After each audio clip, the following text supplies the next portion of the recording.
Hello everybody, SirMonkeySuit Zabby here, back again with Hunter x Hunter. We are on episode 40, and in the last episode we spent an episode with Kurapika, which is nice because obviously we've just been with Gon and Killua for quite some time when they were at the Heavens Arena and whatnot, and even coming back.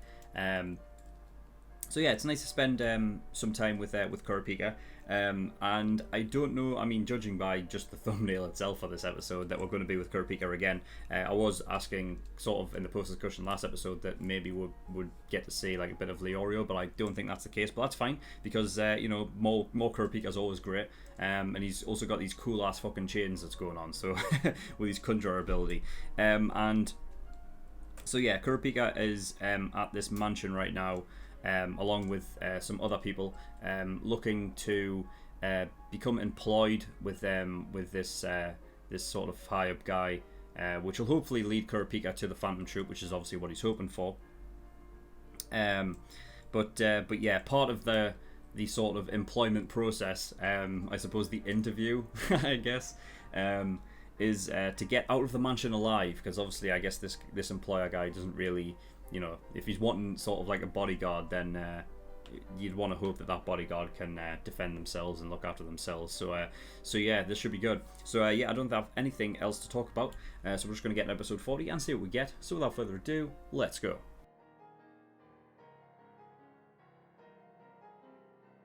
Okay, episode 40. Right, so yeah, spend sort of the rest of the time getting out of that mansion, which was a hell of a lot easier than I anticipated before. I thought there would be like a lot more things thrown at them, but I guess they kind of just sorted it out like immediately, you know what I mean, by figuring out who the plans were. And it was basically only those two that came up with the all of those obstacles. So I mean, once you remove those plants, I mean, it was just as easy just to walk out on it. So yeah, really cool. So yeah, Toshino was one of them, and then Squall was the other. Well, I don't even get the guy's name. The first name, Toshino's. It's like Shashmono or something. But he's a manipulator or something.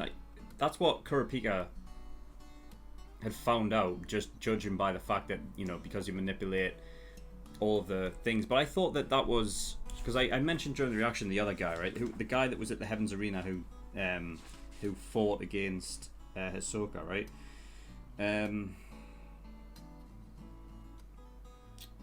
Castro, right? Now I thought that the idea with Castro was that he'd learned too many at once, and they were all like the furthest away from each other. So I thought the only reason why he was able to create two was because he had conjuring as well, right? And that could create a separate him, but then manipulate it as well.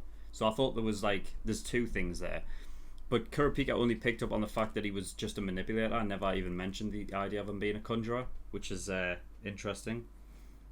So I don't know then, because I must be missing something on the manipulator part that allows them to create, like, you know, oh, well, no, actually no, because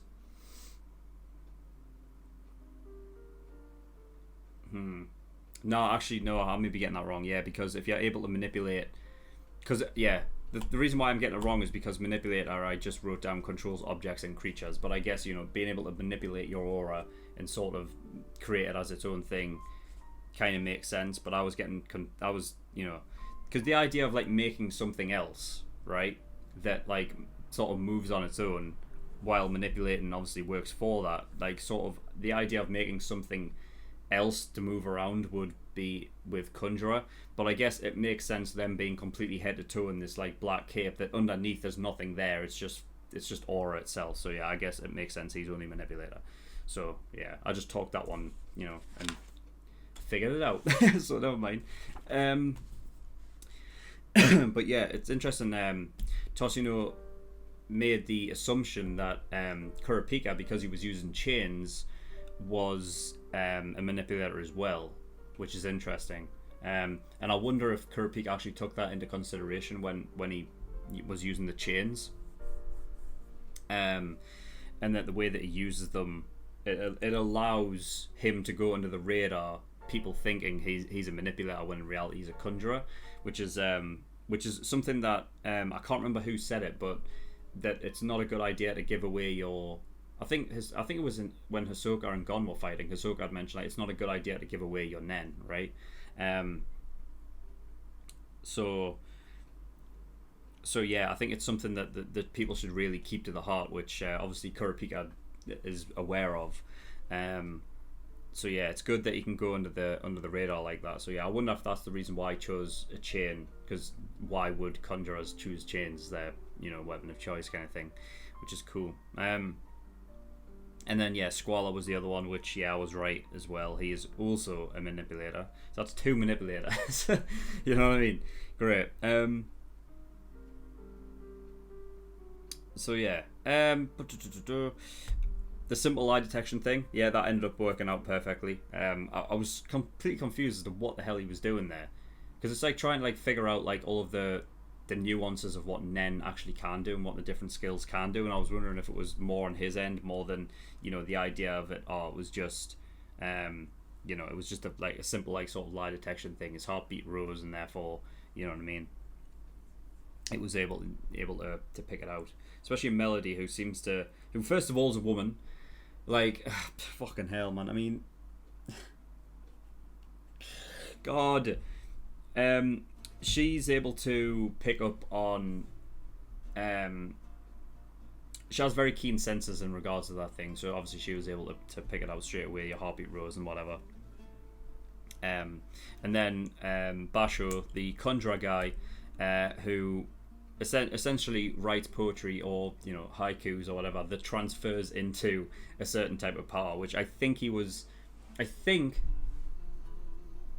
that was a bluff. It had to have been, right?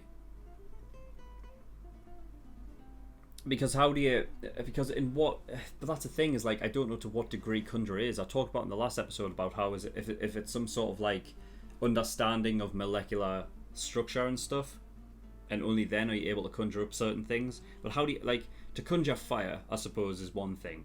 But I'd imagine with a conjurer, there has, like, with these sort of skills, it requires touch of the aura to something else, right?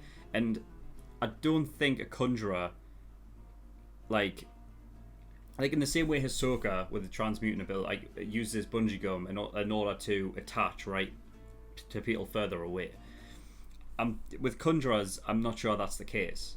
So he was able to set the chair on fire because he punched it and he had a connection to it, right? His aura had a connection to it, but he was standing across the room, so that had to have been a bluff, which means that Squalor, I don't know.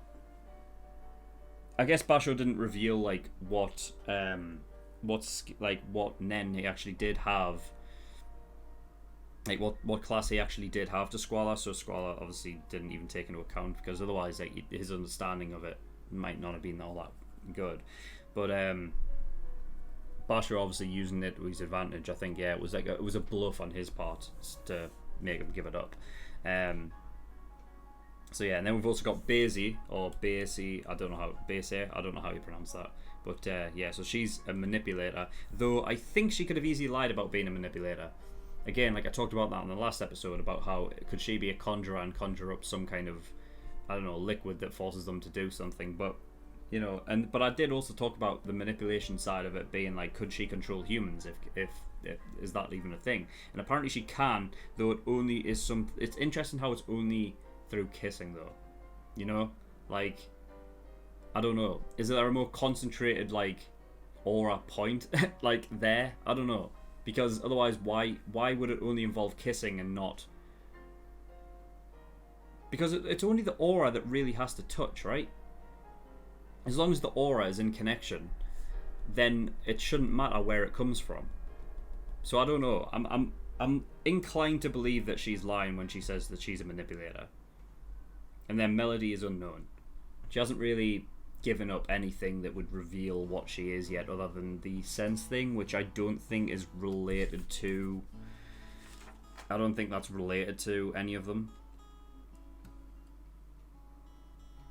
Control objects and creatures, alter, manifest. Nah, I don't know. So she hasn't really given up anything yet, but she did say in all due time.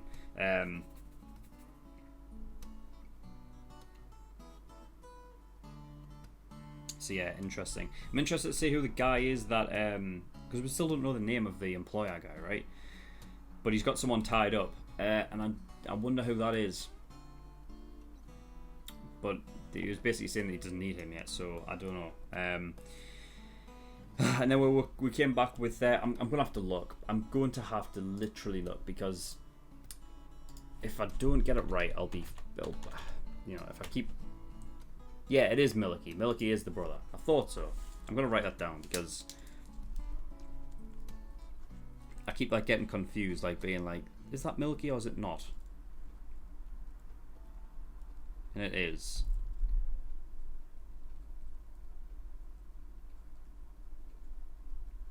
Yeah, so we obviously came back to Milky. Obviously, a few episodes ago, he was Killua had copied over the memory card to give all that data to Milky, so that he could basically recreate the game. And obviously, for a trade, you would get the URL to that sort of Hunter's website, the URL. So yeah, that came through. And also he has like a bird, which I thought the first thing that I was like is like, that's a fucking spy bird, that, like, you know what I mean? He clearly has control over it, and if he knows Nen, then I imagine that is also a manipulator as well. It seems like there's, as of right now, the percentage of certain like classes are more apparent than, like, you know, there seems to be more of them than others, and I wonder if there's like a certain percentage that like actually exists where there is like, there just tends to be more manipulators in the world than most, you know what I mean? But I feel like there's so many of them. You know what I mean? Because we've yet to see an emitter, although we know that Leorio is going to be one. And yeah, I mean, I guess, yeah, transmuters. I mean, enhancers. Who else? Gon's an enhancer, but who else? Is it Wing? Was he an enhancer as well? Because Zushi's a manipulator as well. There's just a lot of them. So yeah, it's gonna be interesting when like all these like come to a head, and like, you know, they're fighting up against like all these different things and using them in different ways. It's gonna be so cool. But yeah, I figured like Milky was using that like as a spy bird, but you know, I guess it makes sense. Like, I had to fucking second guess. It's like, well, why don't you just call them or email them? It's like, well, yeah, because I guess information, right? So if you give it to them on paper, then it's, you know, so that's probably the better way to do it. And then there's 2 weeks until the meeting that they get back together. So yeah, it's coming up. It's nearly there. So I can't wait for them to get together. I don't know if we're going to see Leorio before they meet up or what. I guess we'll just have to wait and see for that. But that is all I have. So thank you everyone for watching. In the description below, I've linked certain things. One of them is the Discord. If you want any information regarding my content at all, you can get yourself over there. You can also come talk to me about the community. And Patreon as well. So I do have a Patreon. If you do want to support me on there, that'd be very much appreciated. There's a bunch of different tiers and rewards depending on how much you support me with. So there's like early access, $5 a month gives you access to shows a week early, and you get 4 episodes of Hunter x Hunter every week as well. And there is the $10 for full length. You know, I'll say this, like I've said this for like the past like 10 episodes or whatever, but yeah, these straight up reactions have been full length due to, like, you know, not having time, still trying to figure that out. So, you know, enjoy full length anyway when you get it. But yeah, there's other tiers on there as well that you can go look at that are interesting as well. So that is all. So thank you for watching, and I'll see you all next time. Bye bye.